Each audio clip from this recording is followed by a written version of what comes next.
The chapter 3 is biopsychology. This is probably one of the most exciting, I think, areas of psychology because it is rapidly developing and new discoveries are found every day about the way brain, spinal cord, and really the endocrine system, which is our hormonal glands that are associated with hormonal release, are affecting our everyday life, our cognition, our behavior, all different areas of psychology. This chapter is biased towards the biological theories of psychology. So let's get started. So what we're going to do today is start off, we're going to go micro. So we're going to start at the cells of the nervous system and kind of pull back and look at the different parts of the nervous system. And I'm going to stop there, and part 2 will go into the brain, the different parts of the brain, spinal cord, and the endocrine system. So you want to make sure you're taking notes. The book does an excellent job of that also. Talking about the different areas of the brain as far as we know which part is associated with our behavior and cognition. So it'll make it a little bit more sense as we go along. So these cells that are found, the building blocks of your nervous system, there are two, we're going to particularly concentrate on the brain. There are 2 major types of cells that are found in the brain. What we call the neurons, which are responsible for your thinking, memory. All of these cells make up that all our abilities are basically housed in the way the neurons are communicated and communicate. Then we have these, what used to be called support cells or glial cells. The research is finding out they're much more responsible than just supporting the overall functioning of the neuron. And we'll talk about that. So these are 2 major parts of our nervous system, brain, spinal cord, and all the nerves that are found outside of the brain and spinal cord, the peripheral nervous system. So if you think of a wall, a brick wall, in the brick wall, you have the bricks, which are essential to a brick wall. Let's call those neurons. And the cement that supports the bricks in its integrity, in staying where it needs to be, let's call those glial cells. Now, there's different types of glial cells, and we'll talk about that. Obviously, this is one chapter. If you're interested in this chapter, you definitely want to take the biopsychology class. And that will expand much more on the overall functioning, more detailed information about all of these. So we're going to start off with the cement or the glial cells, those support cells. The overall functioning of glial cells is to support the overall functioning of the neurons. So glial cells make what we call myelin sheath for the neuron. It makes the information travel faster through the neuron. It is, let me think if I can think of an analogy. Think of if you're driving down a road, whether it's a dirt road with full of rocks, you have to slow down and just kind of slowly drive through it, versus if it was cement, you can go faster. Glial cells are making cement, these myelin sheath that makes the information go faster. Glial cells are also your cleanup crew. A neuron dies, glial cells will go back and clean it up. So we have different types of glial cells in the brain. And the numbers are all different. Some speculated more than this, but on average, glial cells outnumber neurons by 10 to 1. So for every 1 neuron, there's about 10 different types of glial cells supporting it. The 2 major type of glial cells, and by no means are these the only ones, but I'm going to give you a foundation. So when you take the biopsychology class, you're somewhat familiar with these concepts. One type of glial cells is called microglia. The reason it's called microglia, they're super tiny. One of their job is to remove dead cells and waste products. So if a neuron dies, microglia will go up and they'll remove the dead cell neuron, recycle some of its products. So this is your cleanup crew. astrocytes, astro because it literally looks like a star, they have arms coming from it. Your astrocytes are, one arm is wrapped around the blood vessel in the brain, and the other one is wrapped around the neuron. They have different functions. One of it is really to keep the neuron in its place because neurons are unconnected. So when you think of these cells, in order for them to stay where they are, they're kind of like the anchor. They hold the neuron's integrity, structure in its place by wrapping around different structures. And they bring nutrition from the blood vessel into the neuron so that the neuron can feed and remain viable. So these are two common types of glial cells found in the brain. However, the heart of the brain, the heart of your overall functioning are these neurons. These cells are specialized cells in the nervous system that communicate through what we call electrochemical impulses. These neurons, your ability to remember your mother's birthday, it's a network, we think. It's a network of neurons that are connected. So when I ask your mother's birthday, this network will activate and you will remember the information. And the way you wake up this network is through these electrochemical impulses. So here you have a neuron, and these are the different type of glial cells that are surrounding the neuron. We talked about microglia, which are these cleanup crew. There's another one called oligodendrocytes, and their job is to create that myelin, that cement for the neuron, so information travels faster through the neuron. There's different types of neurons, and they have specialized names for it. You have sensory neurons. These neurons are specifically found in your sensory organs. For example, you have it in your auditory. You have these afferent neurons that pick up information from outside and will take it to the brain.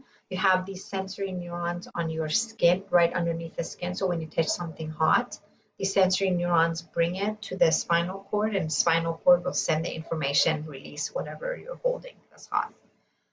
Motor neurons, we call it efferent. Think of it as exit. These are bringing information out, right? Whether it's the brain or in the spinal cord. They cause movement. They cause heart rate to increase or decrease. So they're found in muscles and glands. Then you have these interneurons that are found only in the brain and the spinal cord, and they're fill-in neurons. They help one neuron communicate with the other neuron within a structure. Super important to remember this for the test and also just for this class in general. This is a typical looking neuron. We're going to break down the parts of a neuron. This is what we call multipolar neuron. By no means is this the only type of neuron that's found, but it's the most common type of neuron. Communication in terms of if I want to speak to another neuron, right? I'm a neuron, I'm trying to communicate with the next neuron. This communication travels this way, right? Just a one-way street. Well, that's what we thought. Newer research is showing actually this is not the way. So if you take biopsychology and your teacher talks about bidirectional, don't think I'm giving you wrong information. Most commonly, communication is happening one way. The head of the neuron sends the information to its arm, and the arms will release information to the next neuron. So we're going to keep it that way. Just so you know, these are the antennas for the neuron. Think of them as ears, right? So the ears come out so I can hear information from other neurons. I process it in the cell body or the soma. And if it's important, my arms, these axons with the axon branches will release information for the next neuron to pick up. And we're going to talk about this a little bit more. So dendrites, remember these are the hearing. They pick up information. Antennas receive information from other neurons. They send it over to the cell body or the soma. Soma means body of the neuron. The soma is the brain of the neuron. If for whatever reason the soma or the cell body is destroyed, the neuron is dead. This is maintaining the life of the neuron, gives it energy, communicates. Everything is done through the cell body as a really important part of the neuron. In the center of the cell body, you have the nucleus, and the nucleus is where DNA, your chromosomes, are stored. You have the axon. This is, think of it as the freeway arms where information travels from your cell body into the next neuron. So think of that as octopus, right? This information travels so that I can communicate with as many neurons as possible. One axon has two distinct parts. You have the arm, this tube-like structure, and then it branches out into the axon terminal. And I'll show you this a little bit more. These are the branches at the end where they usually connect with the ears of another neuron. So this is an axon of a neuron that is reaching to the next neuron. So it releases, my dendrites will pick it up, and I will process the information. So here you have, again, the dendrites antennas. They pick up, these are the ears, they pick up information from surrounding neuron, send it over to the cell body process the information, and if it's important, then you see this impulse travel through. That, remember we talked about electrochemical, that electric impulse travels through, goes to the branches, and at the end of those branches you have axon terminal where the chemicals are stored. And once that message comes through, these chemicals are released so that it can get picked up by the dendrite of the next neuron. So we have neurons that are, the axons are super short or super long. You have a single cell neuron that sits at the bottom of the spine and goes all the way to your right toe. So when the brain says move your toe, you see this electrochemical travel through the spinal cord. This neuron, the dendrites, will pick up the information. Information will travel through the axon and your toe will move. Remember we talked about the myelin sheath. Myelin sheath is this white fatty casing that's created by your glial cells. Myelin sheath has two functions. It makes information travel faster, and also it insulates the neuron. It protects the neuron, the axon, I'm sorry. So as information comes in, the myelin sheath enables the information to jump and travel faster. For the sake of this class, unfortunately, we usually do in class, we do an example of it, but here we can't, I'm not able to do that. So just remember that myelin sheath makes information travel faster. It insulates, keeps the integrity of the information. Let me use an analogy. If you think about 3G versus 4G, I think we're moving on to 5G, right, with our cell phone processing. So when you're, let's say you're Googling or trying to access a website, right, information is coming into your phone, and the phone has to process and release that information so you can see it. If you have 3G, that means the myelin sheath might not be there, right? Information is traveling slower.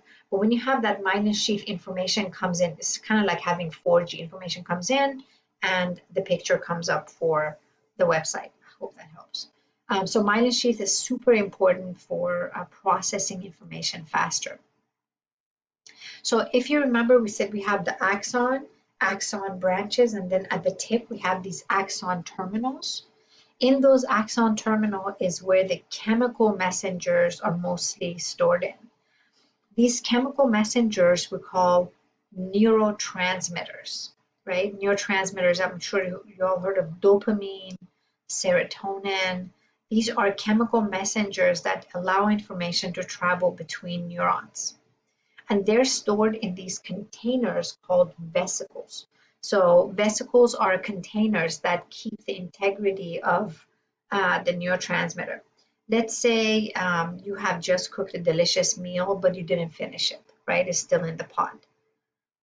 You wouldn't take that food in the pot or in the pan and put it right in the refrigerator, right? It would mold, it would get bad. So what you want to do is keep it in a container to keep it fresher for longer. So when you take it out, you can microwave it and it would keep its dignity, its taste. Well, that's what vesicles do. They contain the neurotransmitters so that the neurotransmitter doesn't go bad. And I'll show you in a second what that means. Neurons are not connected physically. There's a gap between neurons. This gap is called a synapse. So when I release these chemicals, they travel through the synapse and get picked up by my ears, dendrite of the next neuron.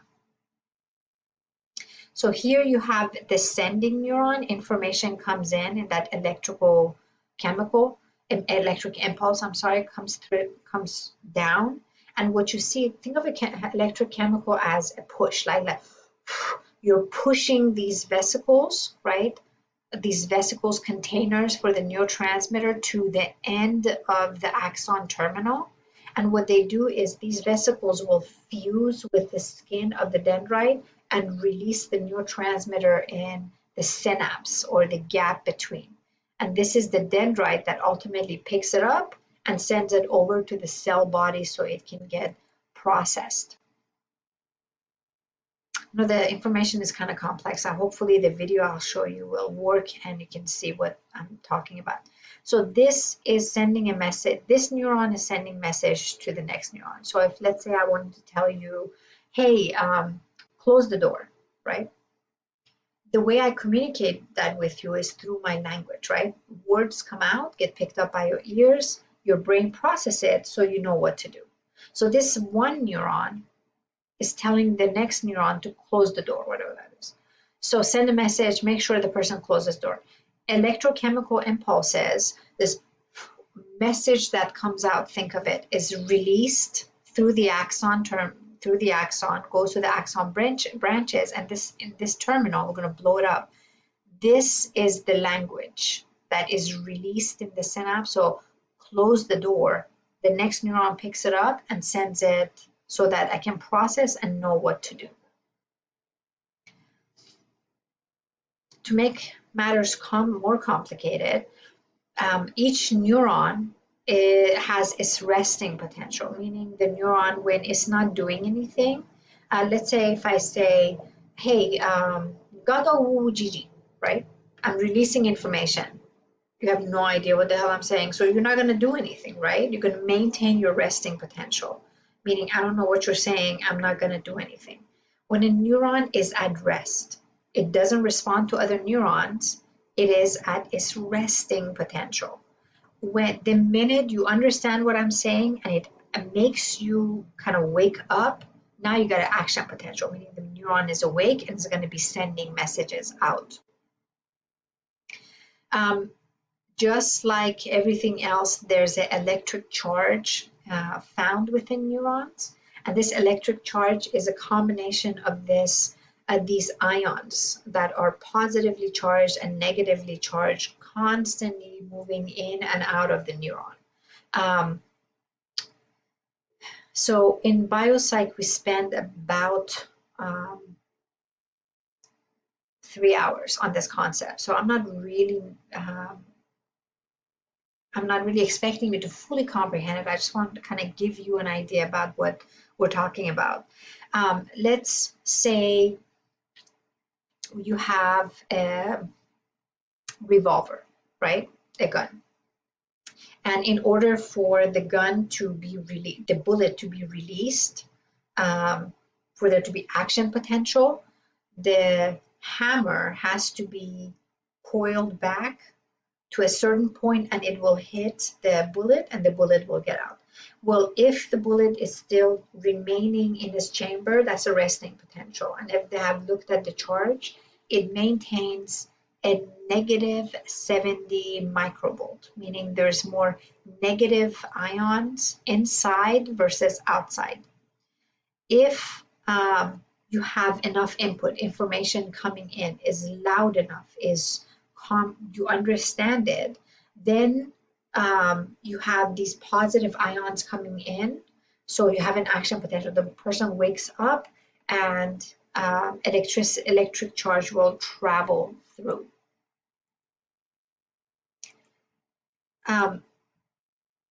So if you think about, again, the gun, either the bullet leaves the gun or it doesn't leave.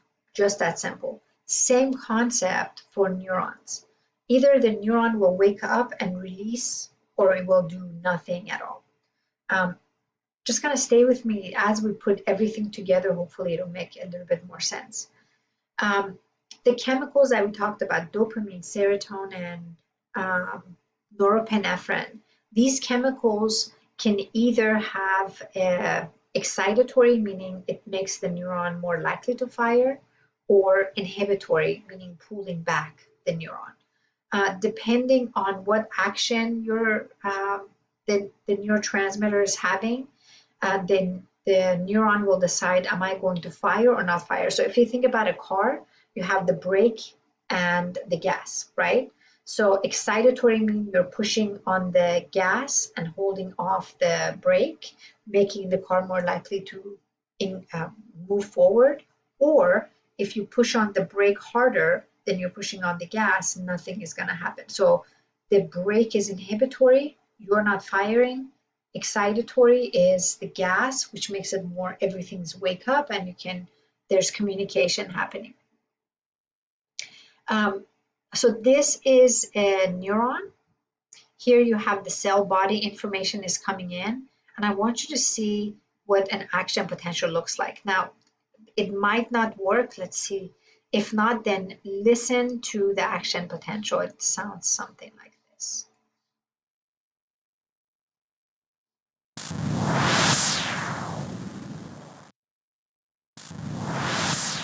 That's an action potential. If this was working properly, you would see a light travel through, and that's the cars beating down the freeway, right? In order to let the next neuron know to communicate. So we talked about these neurotransmitters, these chemical messengers, the way we communicate with one another. These neurotransmitters are chemical substances that send the message from one neuron to the next neuron. They are kept in these containers called synaptic vesicles, or vesicles at the axon terminal. And they are unique. When I release a chemical, the next neuron has to have a receptor site, meaning they have to understand the language. So if I tell you close the door, that means you have a receptor site to understand the message. But if I speak, let's say in Japanese, and you don't speak Japanese, the neuron is not going to fire. I have no idea what you're saying. So neurotransmitters have to be understood by the next neuron. They have to have a receptor site in order to pick up and process the information. I'm going to show you this in a second. So here we have one neuron communicating with the next neuron. Here we have receptor site, think of them as ears, that will pick up these neurotransmitters. If this neurotransmitter has a language that this receptor doesn't understand, you'll see it release. It will do nothing to this neuron and will go back. Now, once I release these neurotransmitters, it will get picked up. So it's a lock and key, right? I open the door and then I take my key back, right? The door is open and the neuron will process the information. So once I take my key back, what happens to that key? That key will get sucked back up into the sending neuron. So I'm releasing my chemicals and I'm taking it back. I'm releasing my chemicals and I'm taking it back. This process of release and taking back is called reuptake, right? So reuptake, I'm taking back the neurotransmitters that I've released. Let's see what this looks like all together. Communication between two neurons begins when an electrical impulse called an action potential travels along the axon of a presynaptic neuron toward the axon terminal. The action potential cannot cross the synaptic space. When it reaches the axon terminal, it causes membranous sacs called vesicles to move toward the membrane of the axon terminal. Membrane is basically the skin, what separates the inside from outside of the neuron. So here the black is the membrane, it's basically the skin. So what they're saying is this presynaptic neuron, or the neuron that's sending information, You have an action potential, that message that comes through that electric charge, the racing car, pushes these vesicles, these containers that are holding the neurotransmitters to the end, and like a balloon, they will pop, release the neurotransmitters in that synaptic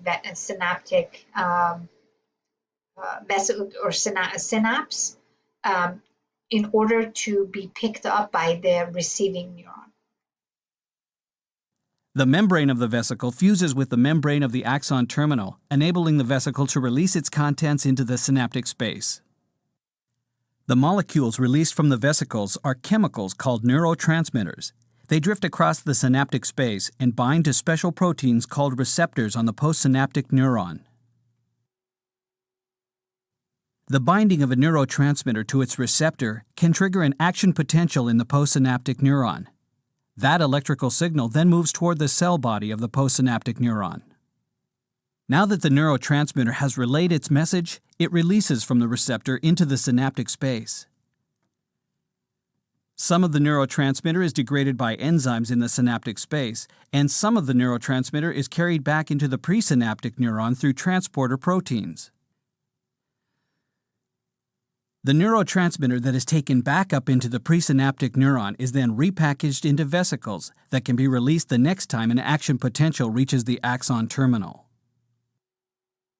The entire process repeats each time an action potential reaches the axon terminal of the presynaptic neuron.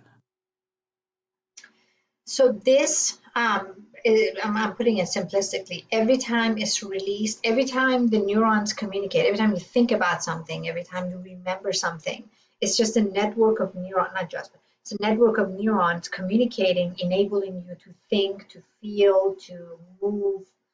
All your daily functioning is done through this communication, as simplistically as put. So we talked about these neurotransmitters having specific shapes or having specific language, and in order for the receiving, so if you're telling me something in English, I'll understand it.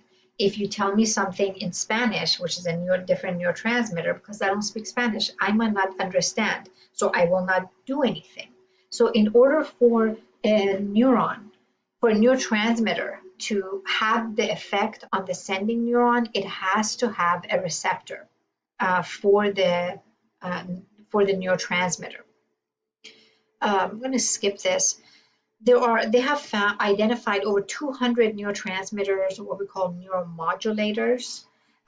The ones that are important for our class, for psychology, are the following 7. So for the exam, please make sure you know the effect and what happens if there's an imbalance in each of these disorders. So ACH, for example, if there's an imbalance, it's seen in certain disorders. So let's get to it. Acetylcholine, or ACH, is found throughout the body and the nervous system, brain, spinal cord, all in the periphery. One of the things it does, it controls muscle contraction. So this smiling is basically release of ACH, which makes the muscles contract, and you get facial movements. Every time you walk, it's ACH being released, contracting the muscle contracts, and you have movement.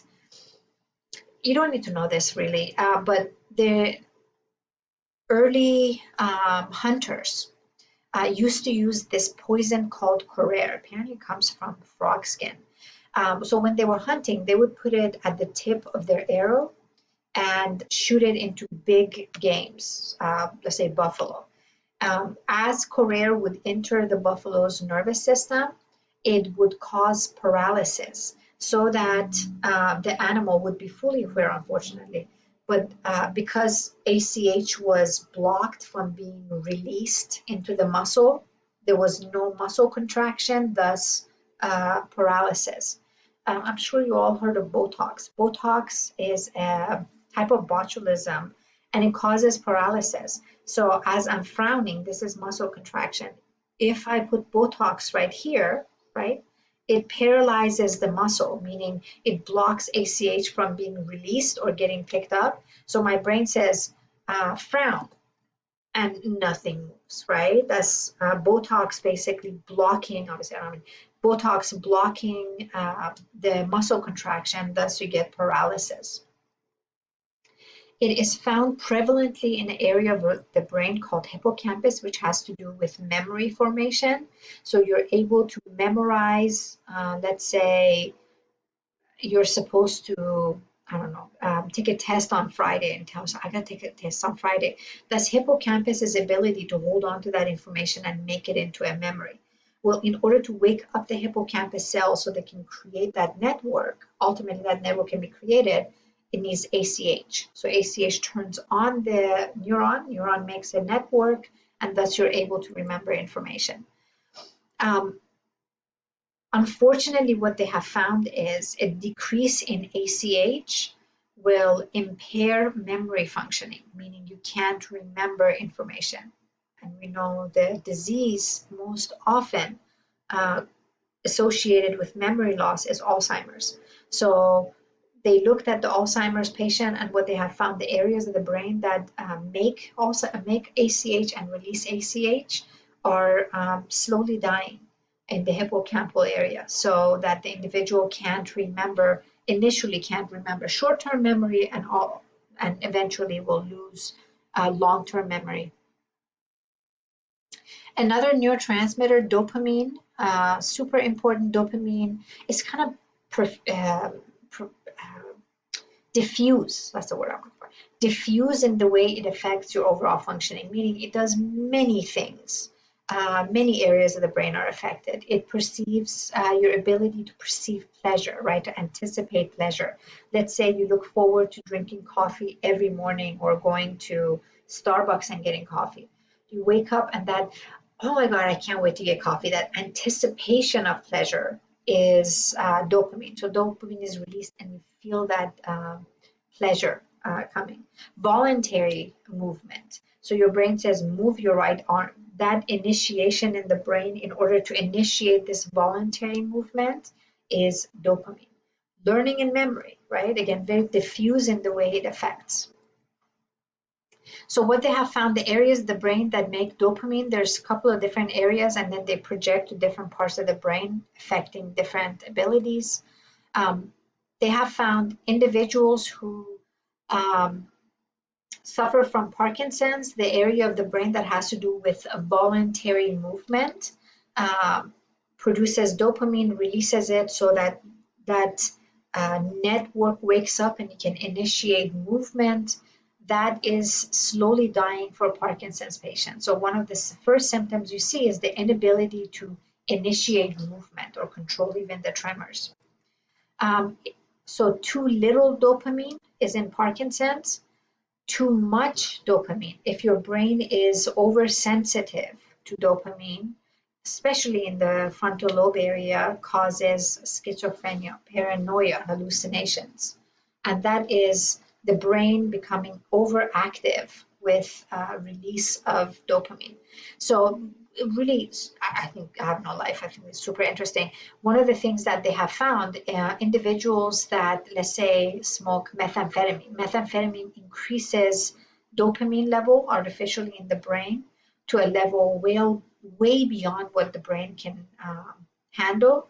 So those individuals that do meth are more prone to schizophrenia-like symptoms until the brain reduces its dopamine and they come back to normal. So they may hallucinate, they may become paranoid. And if you've ever talked to individuals that have used meth, they will tell you, I feel like things were crawling on my skin. That's tactile hallucination, too much dopamine in the brain. So for patients that had schizophrenia, they gave them medication that reduced the level of dopamine in the brain. And what they found was they start showing Parkinson-like symptoms, the tremors, the inability to initiate movement, so that they found dopamine imbalance. It has to do with too little is Parkinson's and too much is schizophrenia. You have norepinephrine, another neurotransmitter that tends to be more excitatory. It wakes up the brain. So norepinephrine is associated with accelerating heart rate. It absolutely affects eating, just like dopamine, probably more than dopamine. So these appetite suppressants increase the level of norepinephrine in the brain so that the person will lose their appetite. It's linked to activity level, learning, remembering. Um, and unfortunately, norepinephrine has been correlated, not causal, but correlated to bipolar. So the individual who bipolar is extreme fluctuations in one's affect and mood, right? So when the person is in their manic stage, super active and mind is racing, lose appetite, heart rate is up, norepinephrine is at its highest. And when the individual plummets to the depressive level, they have looked at norepinephrine and there's a deficiency in norepinephrine. So extreme fluctuations in bipolar is associated with norepinephrine. Serotonin, another really important neurotransmitter in the brain. It has many functions, two main functions here: emotional arousal, so your ability to feel emotions is the release of serotonin. Sleep, if you've ever heard of the hormone melatonin, as it increases in the bloodstream, will make you more tired and fall asleep.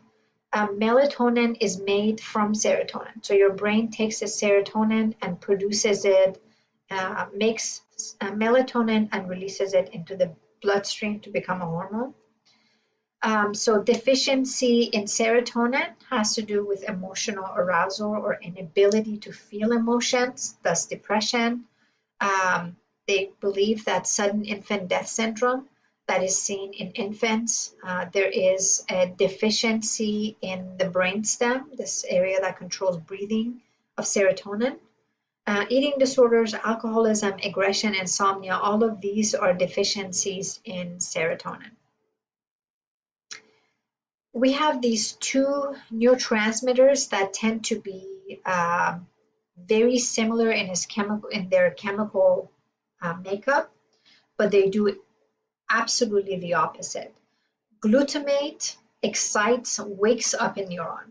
GABA makes the neuron go to sleep or has an inhibitory effect. So if you think, and GABA and glutamate are found prevalently in the brain, they're found all over the brain, versus serotonin and dopamine are found in particular parts of the brain. Glutamate and GABA are found all through the brain and the spinal cord. And if you think of a seesaw, your brain has to have a certain amount of glutamate and certain amount of GABA.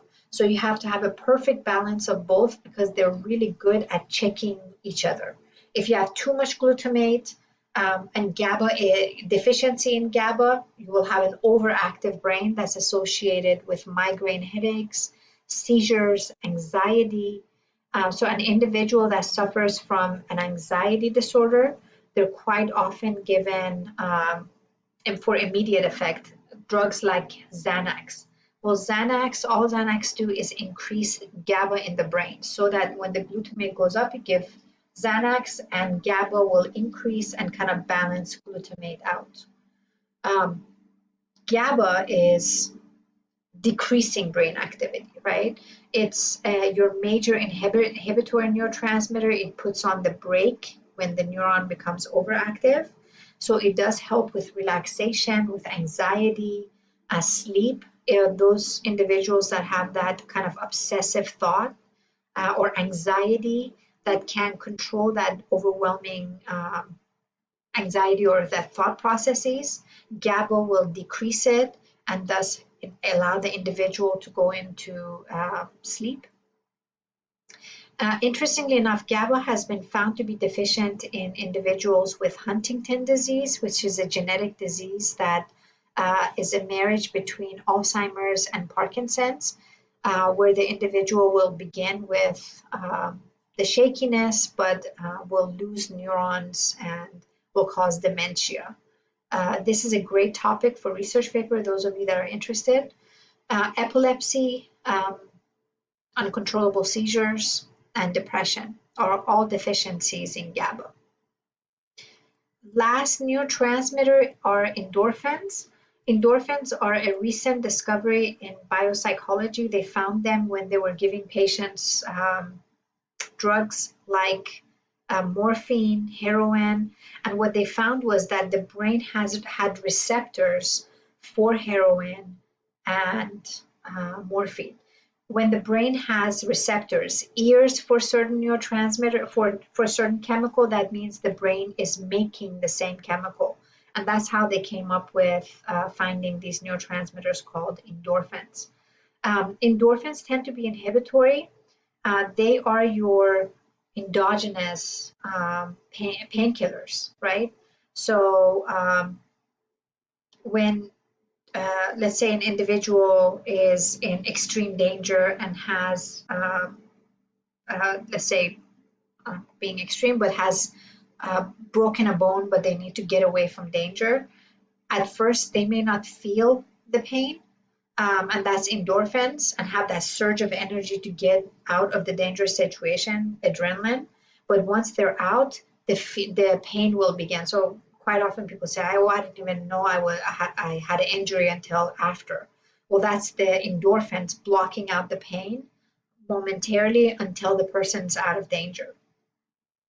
It also has been found to activate pleasure.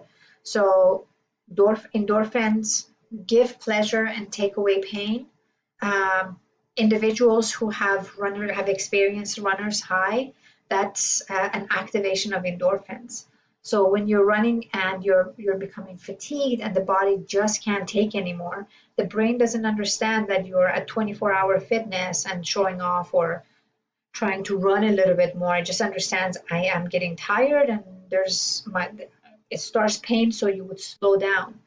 If you continue to push through, the brain will release endorphins to block out the pain to get you out of that dangerous situation. But it perceives as dangerous situations. And that's what we call the runner's high.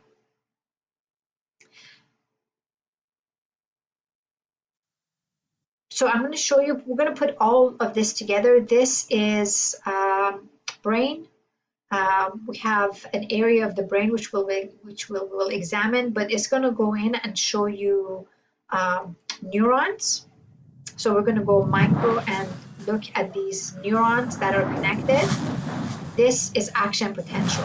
See the firing that's going through is the action potential that travels through the axon. And these are the positive ions that are going in those.